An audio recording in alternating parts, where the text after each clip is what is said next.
Olá, pessoal, tudo bem com vocês? Bom, estamos aqui novamente, né, para mais uma aula de sustentabilidade, né, a gente que está junto aí nessa caminhada de aprendizado, né, nas disciplinas de sustentabilidade e geografia. Mas eu gosto sempre de lembrar aqui a vocês, né, que não estamos sozinhos, somos uma equipe. Sou eu, né, professora Vanessa, tem aqui a intérprete de Libras, né, para deixar essa aula mais acessível para vocês. Tem uma produção gigantesca aqui por trás das câmeras para que leve um conteúdo de qualidade para vocês, né? E junto aqui conosco, também no estúdio, está o queridíssimo professor Alami. Fala aí, Alami.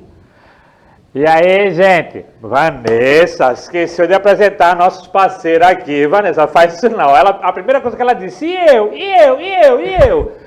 Gente, olha, mais uma aula, feriadão massa, foi. Eu sei que tu ficou estudando, que eu te conheço, meu irmão. Tava estudando porque o final do ano tem o quê? Escola técnica, tô ligado que tu tava estudando, mas como a Vanessa disse, é um time, cara, é um time. Do outro lado das câmeras, tem uma equipe que tá aqui desde 5 da manhã, tu sabe disso. Agora faz o seguinte, pega teu caderno, começa a anotar, porque hoje eu descobri que eu não tenho esse tal de salto, esse tal de Temer, não, ó. Não tenho pescoço, tá vendo? Não sou tão alto aqui, ó, tá vendo? Sou macho e não sou estéril. Tá vendo tudo que eu aprendi? Sabe outra coisa que eu aprendi na aula de ciência, meu irmão? Que, Vanessa, quando eu era adolescente, eu não sabia que cada espinha, cada acne desse era uma fórmula matemática, é tanto X, é tanto Y, é tanto... Foi na aula de ciência, meu irmão. Te liga nisso, vice, mas acabou. A ciência, vira a página. E agora vamos para a sustentabilidade com Vanessa. Toca a bola aí, Vanessa. Exatamente, e bem lembrado, né, o que o professor Alami falou, né, vocês coloquem aí as suas anotações, se tiver alguma dúvida, leva para o teu professor em sala de aula, que ele também é nosso parceiro, né, está junto, também dá continuidade a esse conteúdo que a gente vem estudando aqui nas aulas, e se alguma coisa ficou ali para chamar a atenção, né, quiser destacar, você pega e deixa anotado no seu caderninho, certo? Mas vamos seguir aqui na nossa aula, certo? Hoje a gente vai dar continuidade, né, ao movimento dos trabalhadores sem terra, o MST, agora focando, né, numa perspectiva mais nossa aqui, regional, nossa de Pernambuco, ok? Então hoje o tema da nossa aula é movimento sem terra em Pernambuco, ok? Para iniciar a aula, como eu sempre gosto, né, eu trouxe aqui uma charge, certo? Onde traz assim, a agroecologia, né, aí é uma árvore simbolizada aí com um indivíduo, um ser humano, e desmatamento, transgênicos, agrotóxicos. Aí eu pergunto, né, ô professor Alami, o que é que essa charge aí sugere para a gente, né? O que é que a gente pode refletir a partir da visualização dessa charge? Vanessa, a gente analisando, a gente vê o seguinte, vocês já viram no 7º, 8º ano a questão da agricultura, e ainda vão ver isso com Vanessa também aqui em sustentabilidade, mas existe aquela questão da modernização na agricultura. O que acontece hoje? O pessoal chega e começa a fazer um desmatamento muito grande para terem pastos mais produtivos, colocam máquina, não se preocupam muito com o solo, quer dizer, não se preocupavam, graças a Deus hoje, eles sabem, estão começando a reconhecer que o solo é essencial para a produção e se preocupam muito. Mas para que haja produção, é necessário colocar agrotóxicos, desmatar, não é? Então, o que acontece com essa agricultura que a Vanessa está falando agora, que essa agricultura orgânica, assim, ela vai chegar em mais detalhes aqui, é justamente que o homem do campo se preocupa. Ele tem a terra, como os índios também tinham, como a terra fundamental para o seu sustento, tá? Quando eu uso agrotóxico, eu uso desmatamento, não está muito legal. Então, esse conflito começa já daí, viu, Vanessa? Já daí pelo uso inadequado da terra. Um defende um uso mais equilibrado, o outro defende um uso mais produtivo. Então, começam os conflitos daí, que aí é contigo. Tu vai e diz aí como é que é essa história toda aí. Exatamente, né? Então, a partir da análise dessa charge, que é bem interessante, a gente pode refletir, né? Trazer alguns questionamentos para a nossa reflexão. Vamos lá ver quais são esses questionamentos. Qual é a relação das questões agrárias com as questões ambientais, né? Quais seriam essas relações? Vamos ver qual a outra reflexão que a gente pode fazer em cima dessa observação.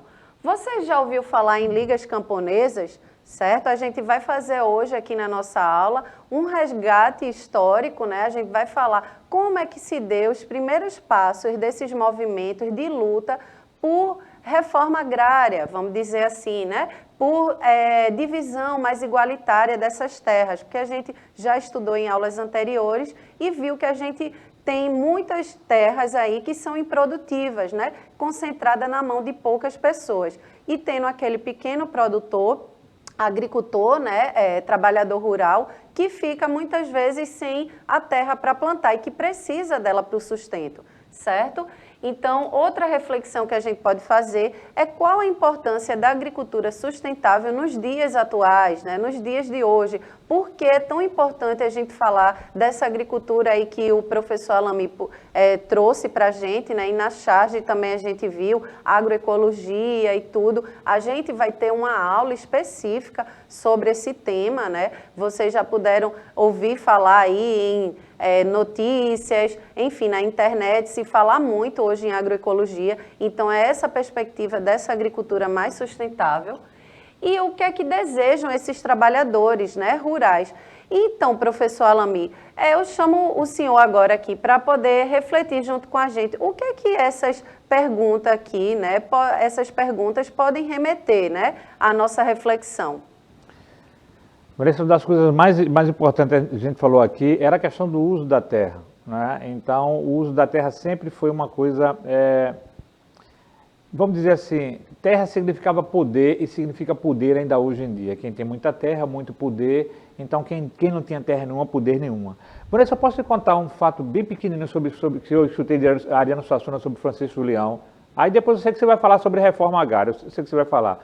Gente, essa história eu escutei de uma das palestras de Ariano Suassuna, que ele disse que em 1955, Francisco Julião, advogado já deputado, estava sentado na sua varanda, né, lendo um jornal, não vou dizer o nome do jornal, mas um jornal mais antigo que tem de circulação aqui no Brasil, em Pernambuco, e quando chegou um grupo de pessoas assim, mal vestidas na sua porta, eles queriam ter uma palavra com ele. E aí ele chegou lá e mandou o pessoal entrar, eram os foreiros. Vanessa, foreiros eram aquelas pessoas que pagavam fórum, eles vinham lá de São Lourenço da Mata, andando, até aqui, Casa Forte ali, vieram andando, e vieram falar com eles que foreiro eram aqueles que pagavam para poder plantar para comer. Eles pagavam foro. Foro vocês viram, história que é desde a época da colonização aqui, que Portugal deu foro, né, aqui para Duarte e Coelho tomar conta. Então, foro era um documento que se dava para poder a pessoa chegar a usar as terras. Por isso se chamava de foreiro. Eles eram tão pobres, que quando morria um, eles pegavam um caixão, tá, da prefeitura emprestado, para poder enterrar a pessoa e depois devolver o caixão. Para você ver a situação que era. Então, Francisco Julião, preocupado ali, começou ali a juntar e formar a primeira associação São Lourenço da Mata, que aí vai começar a dar origem ao que você vai falar, a Liga Camponesa, para vocês verem que o conflito não é conflito, o direito da terra é muito triste aqui na nossa região, muito triste, gente. Mas eu não podia deixar de falar dessa história que a Ariano contou, que me marcou muito, e vocês pesquisem na internet, Francisco Julião, vocês vão conhecer muitas coisas deles ainda. Eu acho que deu para entender, né, Vanessa? Deu sim, muito interessante essa história e a gente vai entender, né, ao decorrer, ao longo dessa aula, sobre essa questão das ligas camponesas, né, que vamos dizer assim, foi o pontapé inicial, né, dessa questão que se discute hoje sobre a reforma agrária. A gente vê falar muito no Movimento Sem Terra, mas lá nas ligas camponesas, né, que iniciou aqui no estado de Pernambuco, vocês já puderam estudar isso em história, teve início a pensar, né, a questionar essa concentração de terras que vem lá da capitanias hereditárias, que a gente também já estudou na aula aqui, vocês já estudaram isso nas aulas de história. Então, é muito importante a gente trazer, né, esses debates, essa questão, para poder dialogar e entender melhor de onde é que surgiu essa necessidade. A gente sabe que a terra é um bem, né, comum e que tem muita concentração no nosso Brasil. A história do Brasil, ela foi toda pautada nessa concentração de terra desigual. né, isso? E essa perspectiva também de a gente relacionar com as questões ambientais, agricultura sustentável, a gente, ao longo da aula, vai entender melhor. E para entender melhor essa questão da agricultura sustentável, é importante a gente frisar que ela traz numa perspectiva onde a gente respeita o meio ambiente, né? Onde a gente coloca também a questão, o ponto de vista social mais igualitário, mais justo, certo? E também economicamente viável, né? Fica muito mais viável economicamente essa questão da agricultura sustentável, mas a gente vai entender melhor durante a aula. Então, aqui, para fazer um resgate histórico, as ligas camponesas, né, o processo de industrialização incentivado durante o governo de Juscelino, certo? Na década de 50, a intensa mecanização da produção agrícola, ok?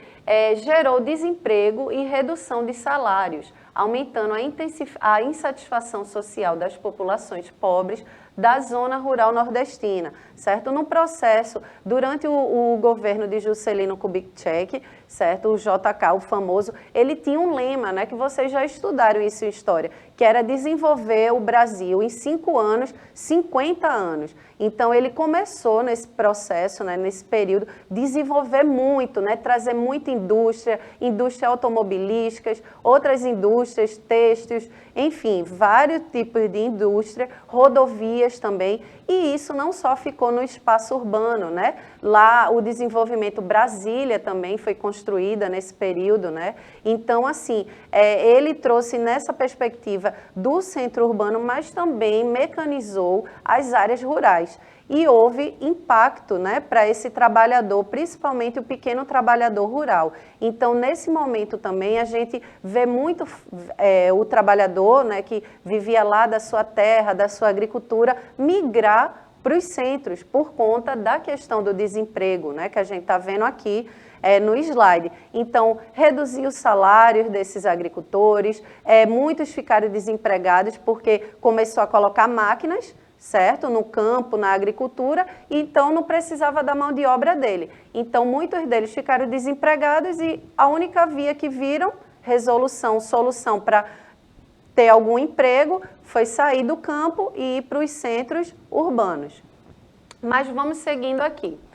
Então, a Liga Camponesa, né, foi um movimento mais importante em prol da reforma agrária, que a gente vem falando, né, de melhorias das condições de vida no campo no Brasil, ok? Então, eles foram o que iniciou, né, o que deu pontapé inicial para esse movimento de reforma agrária que a gente vê hoje, a luta aí do MST.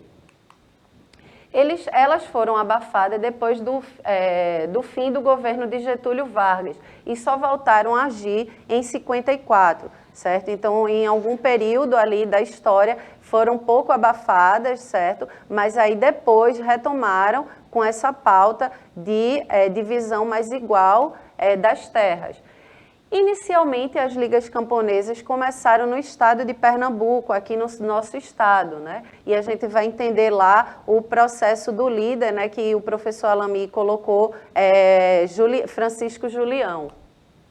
Posteriormente, chegou na Paraíba também esse movimento e foi tomando conta do Brasil, né? Goiás, Rio de Janeiro, então começou aqui em Pernambuco, mas tomou conta do Brasil como um todo, né? No Sudeste, no Centro-Oeste, então foi tomando outras proporções. Foi um movimento muito importante, né? As ligas camponesas foram apoiadas pelos trabalhadores rurais, parceiros, os sem terras, que ainda naquela época não era um movimento ainda organizado como a gente conhece hoje, o MST, mas existiam aqueles trabalhadores que precisavam da terra e não tinham terra por conta da questão da concentração dos grandes fazendeiros, né, dos latifundiários. Os assalariados e diaristas, né? Então, a população mais pobre ali do campo apoiou esse movimento das ligas camponesas. O objetivo, né, eram dois. Um era aumentar o número de eleitores do PCB, né, que era um partido que ainda existe, né, que na época movimentava muito a causa trabalhista, a causa dos campos, enfim, do trabalhador. Identificar os interesses da classe e organizar a luta. Então, eles tinham essa pauta, essa finalidade de identificar, né, quais eram os interesses daqueles trabalhadores rurais e organizar para que eles pudessem lutar para que tivesse direito a esse bem que é um bem comum nosso. E a gente já estudou isso, que existe o Estatuto da Terra, né? A terra é um direito nosso, um direito fundamental. E vamos seguindo aqui. É importante a gente lembrar, né, que as ligas camponesas foram totalmente reprimidas durante o período da ditadura militar e os seus principais líderes foram presos. Então, quando a gente fala dos principais líderes, um deles é o Francisco Julião. Francisco Julião era um advogado, certo? Ele era da cidade, mas ele, com sua perspectiva assim, mais à frente, né, que lutava em prol desses camponeses, dos agricultores, melhor dizendo, ele decidiu organizar essa classe, né, e lutar por uma reforma agrária. Ok? Então, ele foi um dos principais líderes desse momento. E durante o período da ditadura militar, que iniciou em 64, certo? Esse movimento foi reprimido, né? As reivindicações dos trabalhadores rurais pela distribuição de terras no Brasil foi novamente retomada na década de 80. E aí, né, é nesse momento da década de 80 que começa a se dar os primeiros passos do que hoje a gente conhece o MST, certo? Que é o Movimento dos Trabalhadores Rurais Sem Terra. E considera o Movimento dos Trabalhadores Sem Terra como um continuador da luta empreendida pelas ligas camponesas. Então, por isso que é importante a gente trazer esse resgate aí, histórico, para que a gente entenda de onde é que surgiu essa pauta, né? Esse objetivo de lutar por uma reforma agrária, por uma divisão de terras mais igualitárias, certo? A gente vai entender durante a aula que não só foi esse movimento, esse foi o pontapé inicial, as ligas camponesas. Porém, teve outros movimentos aqui no estado de Pernambuco que também foram importantes para o MST. Chapéu de Palha, certo? O Chapéu de Palha também foi um movimento em prol desse trabalhador do campo, certo? E que diz o seguinte: o programa foi criado em 1988, já no governo de Miguel Arraes, certo? E o objetivo de ajudar os trabalhadores rurais que atuavam no cultivo da cana-de-açúcar e a enfrentar o desemprego durante o período da entre-safra da colheita. Mas sobre isso, o professor Alami tem alguma coisa a comentar. Ô professor Alami, o que é que o senhor tem aí a comentar sobre essa questão do chapéu de palha, esse movimento que foi em prol também desses trabalhadores rurais, certo? E que deu início aqui também no nosso estado, né, de Pernambuco. Certo. Eu vou lembrar, vou esquecer não, peraí, vou esquecer não. É que a dona Batata está dizendo aqui que naquela época de 64, eles foram muito reprimidos porque eles realmente assim queriam a terra e a maioria dos deputados que estavam lá eleitos eram coronéis, donos de fazenda, tudo, então não queriam dividir a terra, não é? Então o movimento de 54 até 60 cresceu muito, né? E eles foram muito reprimidos. Eu estava lembrando essa questão aqui, muito bem lembrado aqui, que esse foi o motivo realmente do Julião ser preso, do pessoal chegar, que se tornou um movimento político muito forte naquela época. Mas falando de chapéu de palha, gente, é um programa tão importante, vocês entenderem que a entre-safra da cana-de-açúcar aqui em Pernambuco, no Nordeste, ela começa de novembro até abril. Ou seja, são 6 meses que o trabalhador fica sem receber nada. Vocês já ouviram falar em boia fria, não viram? Pronto, eles recebem por produção. Muitos deles, às vezes, levam até o filho para poder cortar. Hoje é proibido, viu, gente? É proibido, a criança está no corte. Mas antigamente levavam os filhos, a mulher. Quanto mais eles cortassem, mais eles ganhavam. Então, a entre-safra vem de novembro até abril. O que é que o governo Arraes fez? Nesse período, a gente vai dar uma ajuda a vocês para que vocês não supram as suas necessidades básicas. Assim acontece também com o pessoal da pesca, Vanessa. Quando é na desova da lagosta, o que acontece? O pessoal não pode pescar lagosta e eles recebem um subsídio para poder chegar e não ir o mar tirar lagosta. Isso é necessário, gente. Então, na questão do campo, o chapéu de palha ainda hoje é utilizado aqui e muita gente realmente necessita desse auxílio. Deu para entender? Deu sim, exatamente. Foi um movimento, né, que existiu aqui em Pernambuco e que foi muito importante, né, um programa, na realidade, que foi muito importante para ajudar esse trabalhador que passava esse período aí de entre safra sem colheita. E como é que ele ia sobreviver, não é isso? Então, é também um movimento que a gente vê aí que reforçou, né, essa necessidade de ter uma reforma agrária, de olhar e dar melhores condições a esse trabalhador rural. Vamos seguindo. Outro movimento também que a gente destaca aqui é a Pastoral da Terra. A Pastoral da Terra também trouxe como pauta melhorias nas condições de trabalho, de vida desse trabalhador rural. Teve origem em 75, durante um encontro de bispos da Amazônia, convocados pela Conferência Nacional dos Bispos do Brasil, a tão famosa CNBB, que a gente vê falar aí.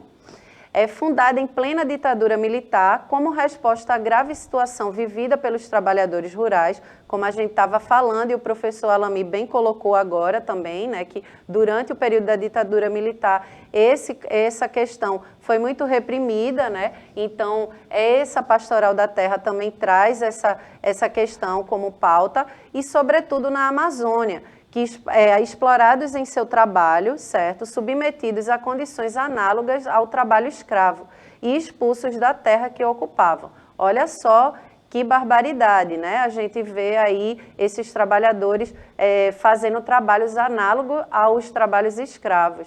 Então, realmente era uma situação lamentável e que esse movimento da Pastoral da Terra veio para ir de contra, né, com esse movimento que até então estava vigente aí, em vigor. Nasceu ligada à Igreja Católica, o vínculo com a CNBB ajudou, né, a Pastoral da Terra, essa Comissão Pastoral da Terra, a realizar o seu trabalho e a se manter no período em que a repressão atingia agente de pastoral e líderes e lideranças populares. Então, esse momento realmente houve muita repressão e atingiu muitas lideranças que eram em prol dessa causa do campo, ok? É importante a gente lembrar que a Comissão Pastoral da Terra foi criada para ser um serviço à causa dos trabalhadores e trabalhadoras do campo e de ser um suporte para a sua organização, ok? O homem e a mulher do campo são os que definem o rumo a seguir, seus objetivos e metas. Elas e eles são os protagonistas da sua própria história. A Pastoral da Terra os acompanha, não cegamente, mas de espírito crítico. Então, a gente sabe, a gente viu em aulas anteriores que alguns conflitos existem dentro desse contexto todo, até porque essa questão da terra é uma questão muito complexa, polêmica, mas a gente sempre vai, né, tendo essa perspectiva, como a Pastoral da Terra também, que é um movimento que chega junto desses trabalhadores, tendo uma visão crítica também de tudo isso, né? A gente sabe que tem pessoas que dentro desse movimento pode estar infiltrada, mas existe aquele que realmente necessita da terra para trabalhar, certo? E para sobreviver. Então, por isso que esses movimentos são tão importantes atualmente. Vamos seguir aqui.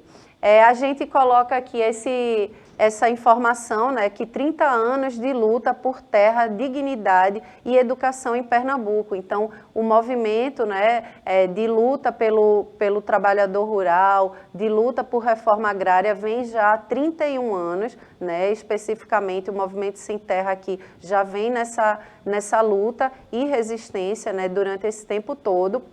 E a gente agora vai ver um vídeo, né, de uma pessoa, de um coordenador aqui, um líder muito importante do Movimento Sem Terra aqui no estado de Pernambuco. Vamos assistir um pouquinho e entender um pouquinho a fala dele, porque é tão importante esse movimento aqui no nosso estado. Todas e todos estejam bem. Eu sou Jaime Amorim, eu sou da Coordenação Nacional do Movimento Sem Terra. O Movimento Sem Terra em Pernambuco surgiu no final dos anos 80, em 1989, com a primeira ocupação no engenho Mercedes, no município do Cabo de Santo Agostinho.